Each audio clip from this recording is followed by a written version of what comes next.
আসসালামু আলাইকুম। আজকে আমরা ৪ জন মিলে বের হলাম ঘুরতে।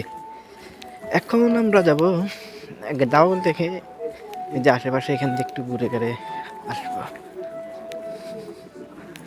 আনোয়ার ভাই, রিফাত, রাকিব আর সেই সাথে আছি আমি ইমন। ওর মা কেদা বুঝে গেছে সব। আর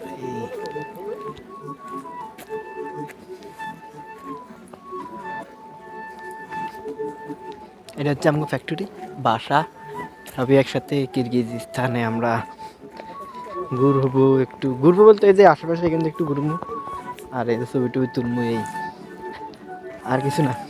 আরে বাও, আরে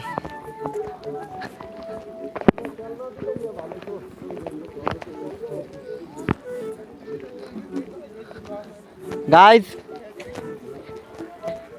ये हमारा रूम है और यहाँ से पार्टी चल रहा है।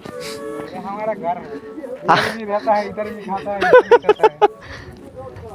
আনোয়ার ভাই মাফসান মাফসান মাফে আমার লগে যে শুরু হাসলা কি আসতে হইতো না কাইনতে হইতো না আমনে এই কি জাল এখন তো এই যে সব বরফগুলি ওর বরফ না গলে না, এই হলো খাল।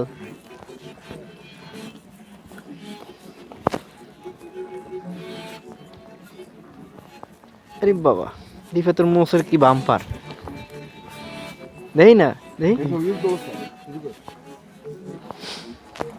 অনেকদিন পর আবারও ঘুরতে বের হলাম। আর আজকে এই গ্রামে গোয়া দৌড় প্রতিযোগিতা হবে, তাই তারা এখানে প্রস্তুতি নিচ্ছে। তাই আমরাও বেশ কিছুক্ষণ যাবত এখানে দাঁড়িয়ে এগুলো দেখতেছিলাম আর আপনাদেরকেও দেখানোর জন্য চেষ্টা করতেছি। আর মোবাইল দিয়ে যখন আমি একটু জুম করে দেখানোর চেষ্টা করেছিলাম তখন আমার ভিডিও কোয়ালিটিটা খারাপ হয়ে গেল। আর এই জায়গাকে দেখতে পুরো মরুভূমির মতো দেখা যায়। কিরগিজস্তানে এই যে আজকে ঘোড়ার রেস প্রতিযোগিতা চলতেছে এখানে। এই গ্রামের এই অঞ্চলের মানুষজন এখানে এই যে ঘোড়ার রেস প্রতিযোগিতা দিচ্ছে। যেহেতু এখানে প্রচুর পরিমাণ বরফ রয়েছে তাই এখানে কোনো প্রকার গাছ জন্মাতে পারেনি, তাই জায়গাটাকে এখন মরুভূমির মতো দেখা যায়। ব্লার হয়ে যেতেছে গা।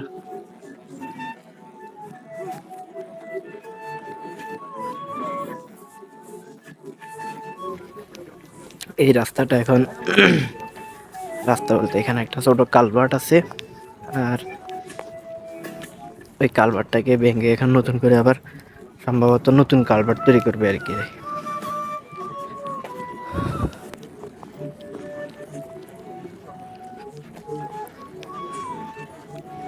তারা এইগুলো প্ল্যান প্রোগ্রাম করতেছে, আমরা একটু দেখি।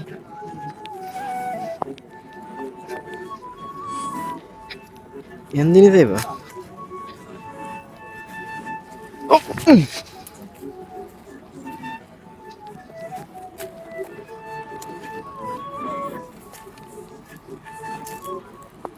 আর আপনাদের কাছে আমাদের ভিডিওগুলো দেখতে কিরকম লাগে সেটা অবশ্যই কমেন্টের মাধ্যমে জানিয়ে দিন। আর আপনারা যারা এখন আমাদের ইউটিউব চ্যানেলটাকে সাবস্ক্রাইব করেননি তারা অবশ্যই আমাদের ইউটিউব চ্যানেলটাকে সাবস্ক্রাইব করে দিবেন। আর যারা আমাদের ফেসবুক পেজটাকে এখনো ফলো করেননি তারা অবশ্যই আমাদের ফেসবুক পেজটাকে ফলো করে দিন।